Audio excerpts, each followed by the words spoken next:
ये कहानी है रमेश की। रमेश एक 15 साल का लड़का था, पर छोटी सी उम्र से ही रमेश ने ऐसे यातनाओं को झेला जिसके कल्पना मात्र से ही दिल दहल जाता है।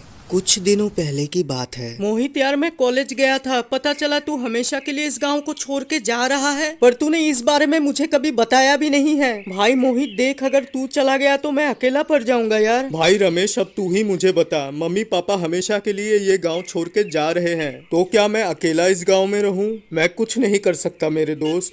हाँ हाँ आया। देख भाई रमेश, मुझे भी जाने का मन नहीं है, पर मैं क्या करूं, मुझे जाना ही होगा। तू अपना ख्याल रखना मेरे दोस्त। पर भाई मोहित, तू इस तरीके से कैसे जा सकता है? भाई रुक जा यार। मोहित मजबूर था, वो चला गया, पर रमेश पर इसका बहुत गहरा असर पड़ा, क्योंकि बचपन से ही रमेश ने काफी दुख दर्द को झेला था। रमेश जब 4 महीने का था तभी उसकी माँ उसे हमेशा के लिए छोड़कर चली जाती है। बच्चे के पालन पोषण के लिए रमेश के पिताजी ने दूसरी शादी की। शुरुआती दौर में तो सब कुछ ठीक था, पर जैसे जैसे रमेश बड़ा होता गया उसकी सौतेली माँ उस पे अत्याचार करने लगी थी। वो अपनी खुद की बेटी से तो बहुत प्यार करती थी, पर रमेश पे अत्याचार करती थी। धीरे धीरे समय बीतता है और अब रमेश 15 साल का हो चुका था, लेकिन अब भी रमेश को उन्हीं यातनाओं को झेलना पड़ रहा था। फर्क सिर्फ इतना सा था कि अब सौतेली माँ के साथ साथ रमेश के पिताजी भी उससे क्रूरता से पेश आने लगे थे। रमेश की जिंदगी में मोहित ही एक लौता इंसान था जिससे वो सारे दुख दर्द बांटा करता था, पर अफसोस अब मोहित भी जा चुका था। मन में दुख लिए रमेश काफी देर तक उस पेड़ के नीचे अकेला बैठा रहता है और इसी तरह से रात हो जाती है।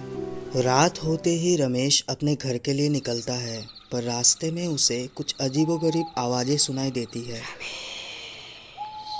अरे ये कैसी आवाज थी? यहाँ तो दूर दूर तक कोई नहीं दिख रहा। मुझे जल्दी से घर जाना चाहिए, काफी देर भी हो चुकी है। रमेश उस आवाज को अनसुना कर देता है और धीरे धीरे आगे बढ़ने लगता है। आगे बढ़ते हुए वो एक नदी के पास पहुंचता है कि तभी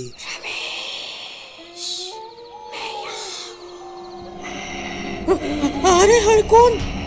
प्रेत को देखकर रमेश बेहोश हो जाता है और प्रेत उसे अपने वश में कर लेता है। जब रमेश घर आता है। क्यों रे मनहूस, रात के 2 बज रहे हैं और तू अभी घर आ रहा है? कॉलेज ही जाता है या कहीं और घूमने जाता है तू? रमेश कोई जवाब नहीं देता और मुस्कुराते हुए अपने कमरे में चला जाता है।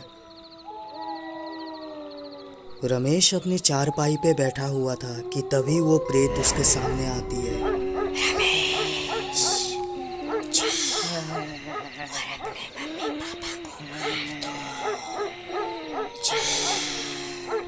रमेश पूरी तरीके से प्रेत के वश में था और आज तक किसी को ये पता नहीं चल पाया कि रमेश ने उस रात ऐसा क्यों किया।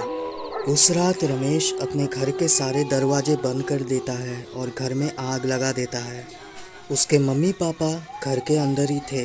वो तड़पने लगते हैं और मदद के लिए पुकारते हैं, पर रमेश वहाँ से चुपचाप चला जाता है और धीरे धीरे उसके मम्मी पापा आग के लपटों में समा जाते हैं और उनकी मौत हो जाती है।